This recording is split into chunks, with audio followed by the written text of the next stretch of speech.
예수를 잘 믿으면 세상에서 물질의 복을 받는다 이렇게 생각하는 성도들이 많이 있습니다. 지난해 미국 라이프웨이 리서치 연구기관에서 설문조사를 하여 발표한 내용은 다음과 같습니다. 2022년에는 성도들을 대상으로 조사를 했고 2024년에는 목회자를 대상으로 조사를 했습니다.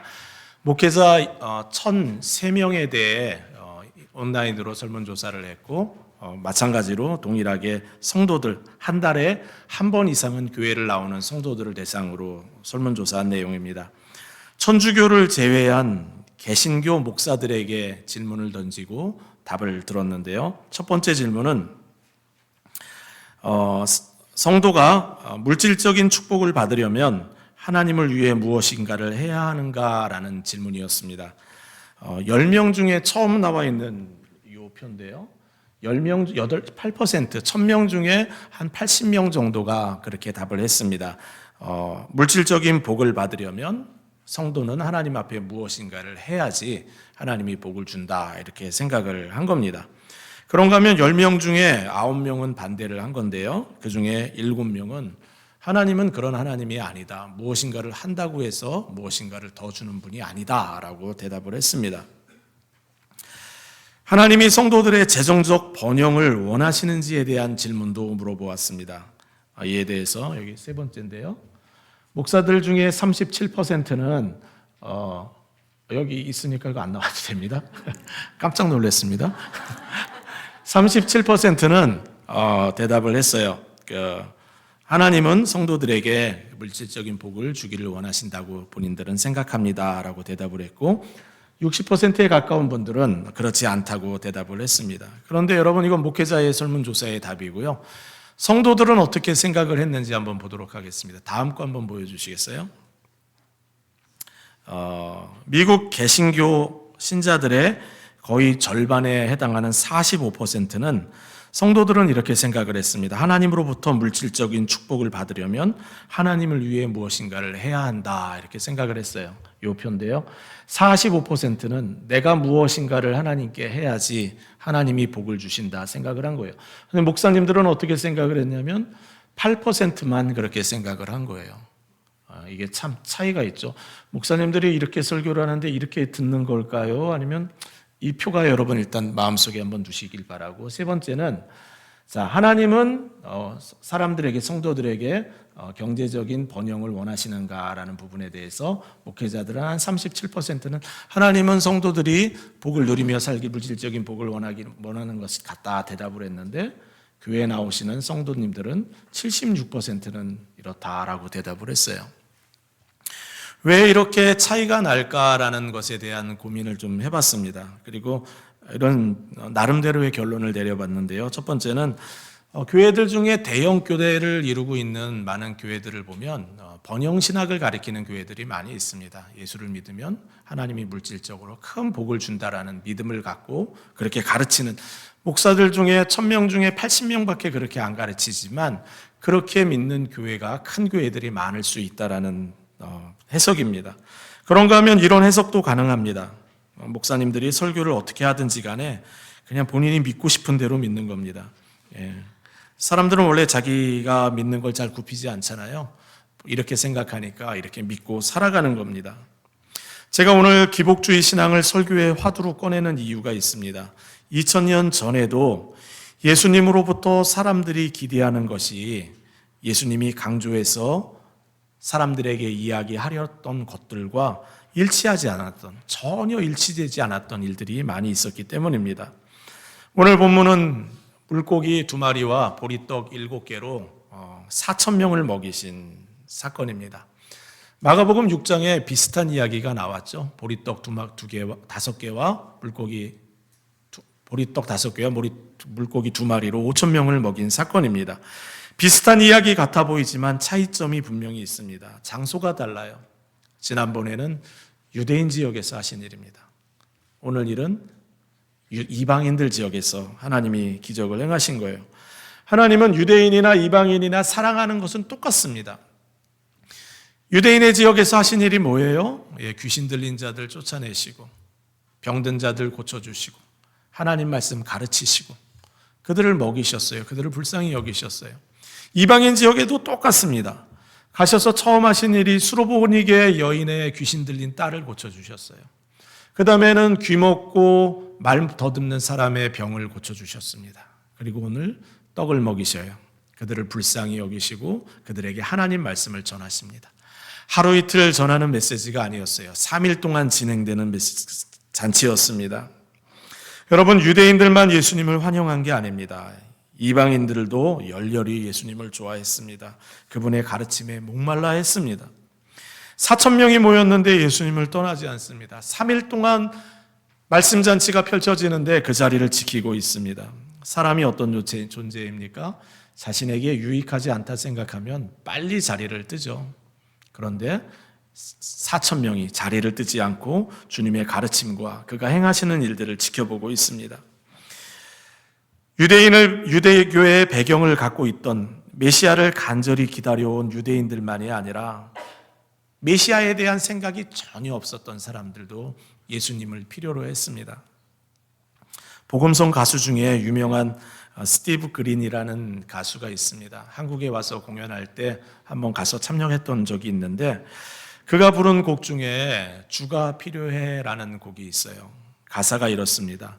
매일 스치는 사람들 내게 무엇을 원하나 공허한 그 눈빛은 무엇으로 채우나 모두 자기 고통과 두려움 가득 감춰진 울음소리 주님이 들으시네. 그들은 모두 주가 필요해 깨지고 상한 마음 주가 여시네. 그들은 모두 주가 필요해 모두 알게 되리 사랑의 주님. 실제로 그렇습니다. 세상 사람들은 평안해 보이는 것 같지만 그럴 수가 없습니다. 공허한 그 마음은 그리스도가 아니면 채워질 리가 없습니다. 그들의 죽음에 대한 두려움은 주님이 아니면 해결될 수가 없습니다. 감춰진 울음소리와 탄식소리, 깨지고 상한 마음은 주님만이 치료할 수가 있어요. 성 어거스틴이 이야기한 게 있죠. 우리의 마음에는 하나님이 아니고서는 채워지지 않는 영역이 있다는 거예요. 하나님이 사람을 창조하실 때 본인의 형상대로 사람을 만드실 때 우리 마음에 하나님이 아니고는 채워지지 않는 공간을 두셨습니다. 그것이 채워져야만, 그 공간이 그리스도로 채워져야만 공허함에서 벗어나고 두려움을 떨쳐낼 수가 있습니다. 진정한 평안과 만족을 누릴 수가 있습니다. 왜요? 하나님이 사람을 그렇게 창조하셨기 때문입니다. 예수님은 이방인들의 영의 양식과 빵과 물고기를 충분히 먹이시고 제자들과 함께 배를 타고 유대인들이 살고 있는 달라누마 지방으로 가셨습니다. 유대인들의 지역으로 딱 들어오니까 바로 예수님 앞에 나타난 사람들, 바리새인들입니다. 바늘 가는데 실 가듯이 예수님 가면 바리새인들이 반드시 따라갑니다. 왜 따라가죠? 비난하려고, 실수하는 거 찾으려고, 고소할 빌미 찾으려고, 힐난하며 예수님을 테스트합니다. 불순한 마음으로 예수님께 요구해요. 당신이 하늘로부터 온 메시아인 구원주이신 것을 증명하라는 거예요. 증거를 달라는 겁니다. 참 나쁜 사람들입니다. 병든 자를 고치시고 죽은 자를 살리시고 오병이어로 5,000명을 먹이시고 그 많은 기적과 그 놀라운 가르침을 주었는데도 그것으로 부족하다는 거예요. 예수님은 그들의 행태에 탄식하십니다. 마음의 문을 굳게 걸어 잠그고 예수님을 거부하는 그들에게 더 이상 소망이 없다는 것을 확인하신 주님은 이 세대에는 더 이상 표적을 주지 않겠다 말씀하십니다. 여러분 기억하시기 바랍니다. 하나님께 강팍한 마음을 가진 자에게는 하나님도 어떻게 할 방법이 없어요. 하나님을 향하여 긍휼을 구하는 자에게는 한없는 은혜를 베푸시지만 하나님을 향하여 강팍한 마음을 가지면 그냥 내버려 두십니다. 배를 한참 타고 가고 있을 때 제자들은 발견한 게 있어요. 떡이 7광주리가 남았는데 하나밖에 안 챙겨온 거예요. 딱 하나 챙겨온 겁니다. 근데 그때 예수님이 바리새인 이렇게 말씀하셨어요. 바리새인의 누룩과 헤롯의 누룩을 주의하라. 여러분 누룩이 뭡니까? 누룩 아세요? 이스트 뭡니까? 그 빵을 이렇게 막 커지게 하는 겁니다. 그거 안 들어가면 빵이 안 커지죠. 맛도 없습니다. 그죠? 주님이 말씀하셨어요. 바리새인의 누룩과 헤롯의 누룩을 주의하라. 예. 바리새인의 누룩이 뭡니까? 형식적인 종교와 위선입니다. 겉으로는 하나님의 율법을 철저히 지키는 것 같아 보이지만 실제로는 자신의 의의를 드러내기 위하여 살아가는 사람들입니다. 그 마음에는 하나님을 향한 진정성이 없어요. 하나님과 친밀한 교제가 없어요. 그러면서도 자신의 모습은 잘 포장해서 보이려고 합니다. 누구보다 착하게 보이려고 합니다. 현대인들 중에 바리새인과 가장 흡사한 사람들이 누굴까 이런 생각을 하면서 제 마음에 떠오른 그 단어가 있는데 나르시스트들입니다. 예. 나르시즘에 빠져 있는 사람들. 제가 그래서 챗 GPT에 물어봤습니다. 바리새인과 나르시스트의 공통점을 좀 찾아봐 줄래? 그랬더니 저렇게 답을 딱 주는 거예요. 참 놀라운 세상입니다. 제가 그냥 그럴 거다 생각하고 물어봤더니 저렇게 정리를 해주는데요. 한번 들어보시기 바랍니다. 자기를 의롭게 여겨요. 바리새인들은 자신들이 율법을 잘 지킨다고 생각해요. 그 마음에 하나님은 없는데도. 나르시시스트들은 어떻게 생각합니까? 자신이 특별하고 우월하다고 생각합니다. 다른 사람과 다르다고 생각하는 거예요. 인정받고 하자 하는 욕구가 바리새인들에게는 되게 크죠. 멋있는 옷을 입고 시장 중앙에 서서 자신을 드러냅니다. 칭찬받고 싶어하는 마음이 있어요. 이 사람들은 어떻습니까? 끊임없이 주목받고 칭찬받기를 원해요. 위선적입니다. 겉과 속이 달라요. 겉으로는 매력적이지만 내면이 취약합니다. 사람들 앞에 보이는 것에 그렇게 신경을 쓰니 마음을 돌볼 겨를이 없어요. 남을 비판합니다. 죄인들을 비판하고 자신은 잘 사는데 남들은 그렇게 살지 못한다고 생각하며 심지어 예수님까지도 판단하고 비판합니다. 나르시시스트들도 마찬가지예요. 자신을 높이기 위해 남을 깎아내립니다. 변화를 거부합니다. 예수님이 죄를 책망하면 회개할 만한데 회개하지 않아요. 진리로 받아들이지 않아요. 자신이 옳다는 생각을 굽히지 않습니다. 예, 마찬가지입니다. 자신의 잘못을 잘 인정하지 않습니다. 결정적인 자신의 죄가 드러나기 전까지는 뉘우치지 않습니다. 기독교 역사 가운데 기독교를 고통스럽게 만든 사람들은 기독교를 모르는 사람들이 아닙니다. 예수님과의 친밀함은 전혀 없으면서도 좋은 신앙인처럼 보이는 사람들입니다. 더 도덕적으로 보이고 제법 괜찮아 보이는 사람들입니다. 문제는 예수님과의 친밀한 관계가 없는데 그렇게 살아가는 거예요. 주님과 살아있는 관계가 없으면 바리새인이 될 수밖에 없습니다. 예수님과 살아있는 관계가 사라져버리고 나면 종교 생활의 형식만 남게 되는데 그야말로 기독교인이 가장 경계해야 되는 신앙이 이것입니다. 이 곰팡이와 같은 바리새인의 신앙, 우리가 참 주의해야 합니다. 예수님은 바리새인의 누룩을 이야기하신 후에 이어서 헤롯의 누룩도 조심하라 하셨습니다. 헤롯의 누룩이 무엇입니까? 헤롯의 누룩은 부와 쾌락을 추구하는 삶입니다. 예수님 당시 헤롯 당원들이 있었어요. 로마 정권과 야합하여 실제적으로 권력을 가진 사람들이고 부를 독차지하고 있었던 사람들입니다. 그 사람들은 다른 사람들을 착취해서라도 자신의 즐거움을 놓치지 않는 사람들입니다. 헤롯 대제라고 불리는 사람, 그 처음 왕을 보면요, 참 대단한 사람입니다. 지금도 이스라엘에 가면 유적이라고 가는 곳마다 다 헤롯이 지은 건물들입니다. 예루살렘 성전도 그가 지었고요. 헤로디움, 가이사랴 항구, 마사다, 다 어마어마한 건축물들입니다. 가이사랴 항구는 그 당시 로마가 전 세계를 다스리고 있었는데 로마에 있는 대표적인 항구보다 더 큰 항구예요. 수심이 더 깊습니다. 어떤 배들도 정박할 수 있도록 만들었어요. 헤로디움은요, 사막에다가 산을 만들었어요. 사람들을 동원해서 산을 만들었습니다. 그리고 그 꼭대기에다가 성을 만들었어요. 왜 그렇게 했어요? 아무도 쳐들어오지 못하도록. 광야니까 다 보이는 거예요. 사방이 다 보입니다. 예, 자신의 즐거움을 위하여 누구도 착취할 수 있는 사람들입니다.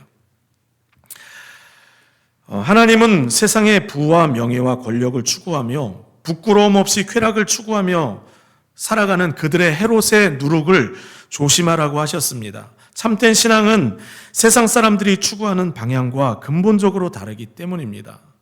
오늘날 세상 사람들의 마음 안에 가장 많이 서식하는 누룩을 찾으라고 한다면 단연 헤롯의 누룩일 겁니다. 더 많은 명예와 돈을 갖기 위해 수단과 방법을 가리지 않습니다. 자신이 가진 돈과 권력으로 더 큰 쾌락을 추구하며 살아갑니다. 주님은 바리새인의 누룩과 헤롯의 누룩을 주의하라 하십니다. 왜요? 참신앙의 삶을 살아가는데 결정적인 장애물이 되기 때문입니다. 정말 주님이 이런 얘기하면, 이렇게 중요한 얘기라면 여러분 밑줄 긋고 들어야 되는 거 아닙니까? 별표하고 표시해야 되는 거 아닙니까? 그런데 여러분, 제자들의 반응이 참 희한합니다. 예수님이 바리새인의 누룩, 헤롯의 누룩 이야기를 하니까 누룩하니까 떡 생각이 난 거예요. 떡 하나 가져온 거, 그게 생각이 난 거예요. 예, 다 그냥 자기 속에 있는 것만 생각하는 거예요. 대화가 될 기미가 보이지 않습니다. 대화가 안 되는 수준입니다. 자기 마음 안에 있는 것만 그냥 아무 말 막 하는 아무 말 대잔치입니다. 대화가 안 되는 사람들과의 대화를 해보면 공통점이 있습니다. 예, 상대방의 이야기를 듣지 않아요. 자기 이야기만 합니다. 엄마는 엄마 얘기만 하고 아이들은 아이들 이야기만 합니다. 가만히 막 싸워요. 곁에서 가만히 들어보면 둘이 같은 얘기를 하고 있거든요. 근데도 싸워요. 놀랍습니다. 생각이 다르면 그렇습니다. 그냥 자기 생각이 마음에 가득하면 그렇습니다. 예수님과 제자들 사이에 대화가 이렇게 겉도는 근본적인 이유가 있습니다. 제자들에게는 아직 예수님이 원하는 수준의 그 믿음이 있지 않기 때문이에요. 마가복음을 기록한 마가는 처음부터 예수님의 제자들이 깨달음이 없고 믿음이 없다는 이야기를 계속하고 있거든요. 마가복음 1장부터 마지막 장까지 마가의 눈에 비춰진 제자들은 믿음이 있는 제자들이 아닙니다. 예수님이 풍랑을 잠잠하게 하셨을 때 예수님은 그들의 믿음 없음과 두려움을 꾸짖은 적이 있어요. 4장입니다. 어찌하여 이렇게 무서워하느냐? 아직도 믿음이 없느냐? 주님은 제자들에게 믿음이 있길 원하셨어요. 주님이 함께하면 괜찮다라는 믿음이 있길 원하셨어요. 제자들에게는 믿음이 없습니다. 예수님이 씨 뿌리는 비유의 말씀을 하셨을 때 그들은 전혀 깨닫지 못했어요. 주님이 이렇게 말씀하셨어요. 또 이르시되 너희가 이 비유를 알지 못할진대 어떻게 모든 비유를 알겠느냐. 오병이어 기적을 베푸신 후에 무리를 걸어오셨을 때 제자들은 유령이라고 소리 질렀습니다. 그때 그들이 그렇게 두려워한 이유를 마가는 이렇게 기록했습니다. 이는 그들이 그 떡대던 일을 깨닫지 못하고 도리어 그 마음이 둔하여졌습니다. 한 번은 주님이 사람의 입에서 나오는 것이, 입으로 들어가는 것이 문제가 아니라 그 마음에 부정하고 부패한 것이 많으면 그 마음이 문제다라고 이야기하신 적이 있어요. 그런데도 그들은 깨닫지 못합니다. 또 책망하십니다. 7장 17절 예수께서 이르시되 너희도 그렇게 깨달음이 없더냐. 제자들은요 깨닫지 못합니다. 계속해서 주님의 마음, 믿음을 갖지 못합니다. 주님은 오늘 또 본문에 그 마음이 둔하고 깨닫지 못하는 바리새인의 누룩, 헤롯의 누룩을 주의하라는데 떡 생각만 하고 있는 그들에게 아주 작정하고 책망하십니다. 어찌 너희가 떡이 없으므로 수군거리느냐? 아직도 알지 못하며 깨닫지 못하느냐? 너희 마음이 둔하냐? 너희가 눈이 있어도 보지 못하며 귀가 있어도 듣지 못하냐? 또 기억하지 못하냐? 내가 떡 5개를 5,000명에게 떼어줄 때 몇 바구니를 거두었더냐? 또 7개를 4,000명에게 떼어줄 때 몇 광주리를 거두었더냐? 아직도 깨닫지 못하느냐? 장문의 책망입니다. 가장 가까이에서 예수님을 지켜보며 주님의 가르침과 행하시는 놀라운 기적을 보면서도 온통 마음속에는 자기 생각이 너무 많아 주님의 생각, 주님을 믿는 믿음이 자리 잡지 못하는 제자들을 향한 안타까운 마음입니다. 제자들의 어리석은 모습과 바리새인들의 분노하는 모습 속에서 우리가 명확히 할 것이 있어요. 여러분, 우리는 기적을 본다고 해서 예수를 믿는 게 아니에요. 예수님 시대에 바리새인들이 얼마나 많은 기적을 봤는지 아세요? 제자들은 예수님 따라 다니면서 많은 기적을 봤어요. 그런데 아직 믿음의 자리로 나아가지 못하고 있습니다. 예수님이 10명의 나병 환자들을 고쳐주신 적이 있어요. 그때도 와서 감사하다고 표현한 사람은 한 명밖에 되지 않습니다. 여러분, 가요 중에 가시나무라는 노래가 있습니다. 복음송 가수 하덕규라는 사람이 만든 노래인데 가요로 더 많이 알려져 있죠. 가사가 이렇습니다. 내 속엔 내가 너무도 많아 당신의 쉴 곳 없네. 내 속엔 헛된 바람들로 당신이 편할 곳이 없네. 내 속엔 내가 어쩔 수 없는 어둠, 당신의 쉴 자리를 뺏고, 내 속엔 내가 이길 수 없는 슬픔, 무성한 가시나무 숲 같네. 바람만 불면 그 메마른 가지 서로 부딪히며 울어대고, 쉴 곳을 찾아 지쳐 날아온 어린 새들도 가시에 찔려 날아가고, 바람만 불면 외롭고 또 괴로워 슬픈 노래를 부르던 날이 많았는데 내 속엔 내가 너무 많아서 예수님 당신이 쉴 곳이 없습니다. 가사가 참 공감이 되는 가사 아닙니까? 제자들의 마음이 그렇습니다. 주님이 마음의 왕의 자리에 앉으셔야 하는데 주님이 차지할 자리가 없어요. 사실 예수님을 임금 삼으려고 하는 사람들의 마음이나 예수님 따라가다가 나중에 예수님이 권력을 차지하면 높은 자리 차지하려고 했던 제자들이나 예수님이 나타나셔서 그들의 바리새인의 모든 명성과 칭찬을 다 가져간 것에 분노했던 것이나 별 차이가 아무것도 없어요. 다 동상이몽입니다. 다른 목적으로 주님 보는 거예요. 참 신앙에 이르지 못하는 겁니다. 참 신앙이 뭡니까? 참 신앙은 내가 원하는 것이 아니라 하나님 원하는 것을 좋아하고 세상의 그 어떤 것보다 예수님을 더 사랑하는 것, 이것이 참 신앙입니다. 사실 예수님이 만났던 사람들이 동상이몽을 가졌던 대부분의 이유는 그들 마음 깊은 곳에 돈을 사랑하고 쾌락을 좋아하는 마음이 있기 때문입니다. 백성들도 예수님이 왕이 되면 먹고 사는 문제는 없잖아요. 아프면 치료해 주니까 병원 갈 일 없잖아요. 예수님을 원하는 게 아니에요. 그분이 주는 걸 원하는 거예요. 제자들도 그렇고 바리새인들도 그렇습니다. 모두가 다 기본적인 욕구를 채워줄 수 있는 길을 선택한 것뿐입니다. 입장 바꿔 생각해 보면 얼마든지 그럴 수 있어요. 생존 본능에서 비롯한 일이니까 그렇습니다. 하지만 성도 여러분, 신앙생활은 우리의 본능을 따라 사는 삶이 아닙니다. 우리를 창조하시고 우리를 다스리시는 하나님과 그분의 뜻에 순종하여 사는 것이 하나님의 뜻입니다. 신앙생활이 뭡니까? 신앙생활은 세상의 그 무엇보다 그 누구보다 예수님을 가장 좋아하고 신뢰하는 거예요.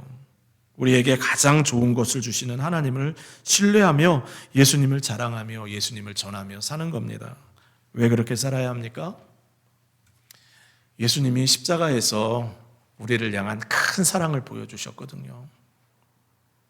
잘한 것이 하나도 없는데, 그분에게 무엇인가 해드린 것이 아무것도 없는데 우리의 죄의 문제를 해결해 주신 거예요. 이 땅에 오셔서 우리의 죄를 다 짊어지시고 우리가 이해할 수 없는 사랑을 보여주신 거예요. 그 사랑에 마땅히 반응하며 그분을 사랑하며 따라가는 것. 십자가에서 생명 주신 주님, 세상의 그 어떤 것보다 주님을 더 사랑하며 그렇게 가는 거예요. 우리가 세상의 것을 너무 좋아하고 사랑하면 세상에 속한 것에 매여서 참 신앙의 세계로 들어가지 못하니까 주님이 책망하시는 거예요. 너희가 어찌 떡이 없으므로 수군거리냐? 아직도 알지 못하며 깨닫지 못하느냐? 너희 마음이 둔하냐? 너희는 눈이 있어도 보지 못하고 귀가 있어도 듣지 못하느냐? 아직도 깨닫지 못하느냐?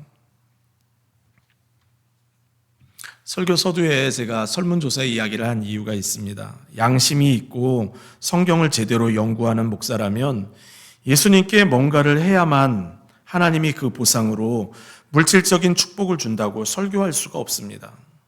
하나님의 은혜는 우리가 뭘 한다고 해서 더 주는 게 아니에요. 하나님의 은혜는 우리 모두에게 공평하게 십자가의 크신 사랑으로 충만하게 주신 거예요. 그냥 우리는 그것을 은혜로 받은 겁니다.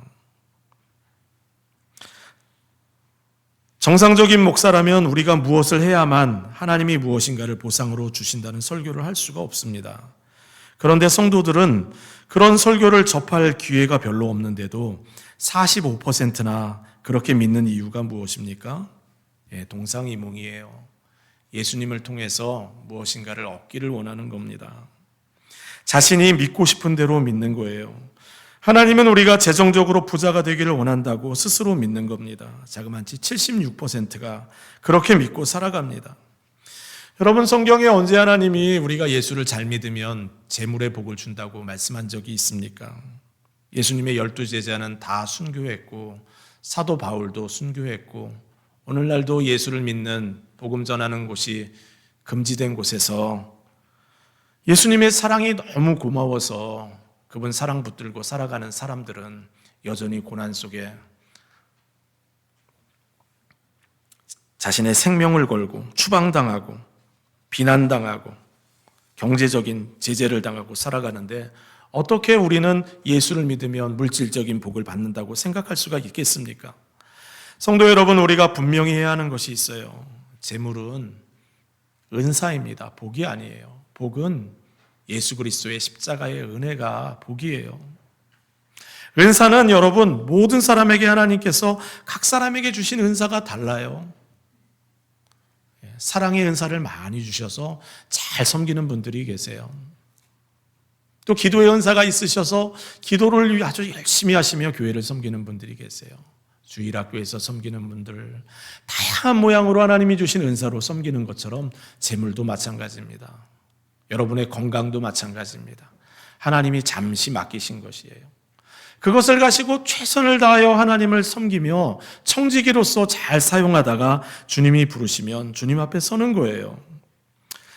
하나님이 우리에게 진심으로 원하는 것은 주님 한 분만 만족하는 겁니다.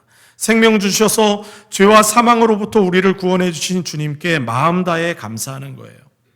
지금은 부활 승천하셔서 하나님의 보좌 우편에 앉으셔서 우리를 위해 기도하시는 주님을 묵상하며 그분이 기뻐하는 일들을 계획하고 순종하며 살아가는 거예요. 주님이 그렇게 말씀하셨어요. 들에 피는 꽃들을 봐라. 다 내가 입히지 않냐? 공중나는 새를 봐라. 내가 다 먹이지 않냐? 왜 그런 거 염려하고 근심하며 사냐? 너희는 하나님의 나라와 의를 구하라. 하나님을 구하라. 예수 그리스도를 구하는 인생을 살라는 거예요. 왜 우리에게 그렇게 주님이 요구하세요? 우리가 그렇게 살지 않고 평생 마음이 둔한 자가 되어 귀가 있어도 듣지 못하고 눈이 있어도 보지 못하는 사람으로 살아가면 언젠가 크게 후회할 날이 우리 앞에 있기 때문에 그렇습니다. 우리가 언젠가 하나님 앞에 서면 하나님이 우리에게 질문하실 것이 있을 거예요. 적어도 이 질문 하나는 하실 겁니다. 내가 그 누구보다 그 무엇보다 나를 사랑했니? 이 질문을 하실 겁니다. 그래도 감사한 것은 깨닫지 못하는 우리의 영적인 눈을 열어주시려고 주님은 계속 찾아오세요. 제자들을 찾아오는데 1장부터 찾아오셔서 마지막 장까지 계속 깨닫지 못하는데 계속 찾아오세요. 우리의 눈을 열어 보게 하시려고, 우리의 귀를 열어 듣게 하시려고, 우리 마음 중심에 예수님이 전부가 되게 하시려고 주님은 계속해서 우리를 찾아오십니다. 19세기 중반 영국 웨일즈 출신 선교사들이 인도의 아삼이라는 지역에서 복음을 전했습니다. 그 지역은 강한 힌두교와 부족 신앙이 워낙 섞여 있어서 복음 전하는 것이 쉽지가 않았어요. 믿는 사람들도 없었습니다. 그러던 중에 한 가정이 예수를 믿게 되었습니다. 마을 전체가 분노했어요. 당장 끌어내서 공개 처형을 하자고 불러냈습니다. 아버지에게 협박했습니다. 당장 돌이키지 않으면 아이들을 죽이겠다. 예수님을 그 누구보다 그 무엇보다 사랑했던 그분은 나는 예수님을 따르기로 결심을 했습니다. 다시 옛날로 예수님 모르던 때로 돌아갈 수는 없습니다. 족장은 아이들을 죽였습니다. 그는 눈물을 흘리며 주를 바라보며 고백합니다. 세상 등지고 십자가를 바라볼 뿐입니다. 그 신앙인의 고백이 찬양으로 오늘날도 많이 불리고 있죠. 주님 뜻대로 살기로 했네. 주님 뜻대로 살기로 했네. 주님 뜻대로 살기로 했네. 뒤돌아서지 않겠네. 세상 등지고 십자가 보내. 세상 등지고 십자가 보내. 세상 등지고 십자가 보내. 뒤돌아서지 않겠네. 결국 그 가족은 모두 순교를 했습니다. 하지만 그렇게 끝이 나지는 않았습니다. 그 가족에 자신의 생명까지도 걸고 주님을 사랑한다고 고백하는 그 메시지는 그 마을의 많은 사람들, 초장을 비롯한 모든 사람들의 마음을 울렸습니다. 많은 사람들이 예수를 믿게 됐습니다. 오늘 우리가 살고 있는 미국은 종교의 자유가 있는 나라이기 때문에 예수님을 믿는다는 이유로 죽임을 당하는 일은 없습니다. 하지만 우리도 주님께 반드시 고백해야 하는 신앙의 고백이 있습니다. 세상의 그 누구보다 그 무엇보다 주님 더 사랑합니다. 이 고백 가지고 주님 앞에 설 수 있어야 합니다. 주님이 우리에게 말씀하십니다. 아직도 알지 못하며 깨닫지 못하겠느냐? 너희 마음이 둔하냐? 너희가 눈이 있어도 보지 못하며 귀가 있어도 듣지 못하냐? 우리의 마음에 주님이 전부가 되기까지 우리에게 찾아오시는 그 주님의 사랑을 생각하며 주님 앞에 서시는 저와 여러분 되시기를 주님의 이름으로 축원합니다. 우리 함께 찬양하겠습니다.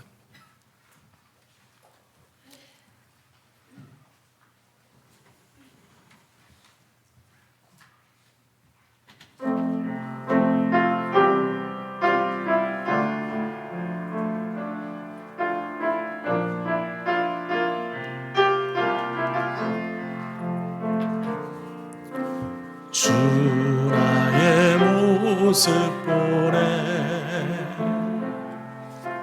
상한 나의 맘 보시네 주 나의 눈물 안에 홀로 울던 맘 아시네 주 사랑 내게 있네 그 사랑이 날 채우네 주네 내게 있네 그 은혜로 날 세우네 세상 소망 다 사라져가도 주의 사랑은 끝이 없으니 살아가는 이 모든 순간이 주의 힘을 나는 믿네 주 나의 모습 보냄 주 나의 모습 보내 상한 나의 맘 보시네 주 나의 눈물 안에 홀로 울던 맘 아시네 내게 있네 그 사랑이 날 채우네 주네 내게 있네 그 은혜로 날 세우네 세상 소망 다 사라져가도 주의 사랑은 끝이 없으니 살아가는 이 모든 순간이 은혜임을 나는 믿네. 우리 함께 기도하겠습니다. 우리 마음에 주님보다 더 사랑하는 것들이 있음을 주님 고백합니다. 돈을 더 사랑하고 쾌락을 좋아하며 세상에 속한 것들에 마음 빼앗기는 때가 있음을 주님 고백합니다. 주님 용서해 주시고 주님을 그 무엇보다 그 누구보다 더 사랑하는 은혜를 우리에게 허락하여 주옵소서. 주님의 크신 품 안에서 주님이 주시는 기쁨과 평안을 누리며 살아가게 하여 주옵소서. 아직도 깨닫지 못하느냐? 책망하는 말씀으로 우리를 찾아오시는 주님, 우리의 중심에 주님이 정말 있기를 원합니다. 주님을 섬기며 살아가기를 원합니다. 이 고백 가지고 한번 기도하며 주님 앞에 나아가겠습니다. 함께 기도하겠습니다. 사랑과 은혜 많으신 아버지 하나님, 아버지 하나님의 그 신은혜와 능력을 주님 앞에 기도하며 나아갑니다. 아버지 하나님 깨달음이 없고, 아버지 하나님 헤롯의 누룩과 아버지 하나님 바리새인의 누룩과 아버지 하나님 내 욕심대로 내 욕구대로 하나님 믿음 생활하며 살아갈 때가 있는 우리의 아버지 하나님 연약한 모습과 우리의 아버지 하나님 인간적인 욕구를 주님 앞에 고백하며 나아갑니다. 주여 은혜를 베풀어 주옵소서. 주여 은혜를 베풀어 주옵소서. 주님의 크신 은혜와 능력이 우리 안에 나타나게 하여 주시고 우리 마음 중심에 주님의 전부가 되게 하여 주옵소서. 주님이 우리 마음의 전부가 되게 하여 주옵소서. 세상의 그 무엇보다 그 누구보다 주님 사랑한다고 고백하며 살아갈 수 있도록 주님 도와주옵소서. 내 욕망과 내 이기적인 열망으로 아버지 하나님 살아가지 않게 하여 주시고 주님을 자랑하고 주님을 의지하며 믿음으로 살아가는 우리의 삶이 펼쳐질 수 있도록 하나님 은혜로 함께하여 주옵소서. 하나님 역사하여 주옵소서. 주님 붙들어 주시고 주님 함께하여 주옵소서.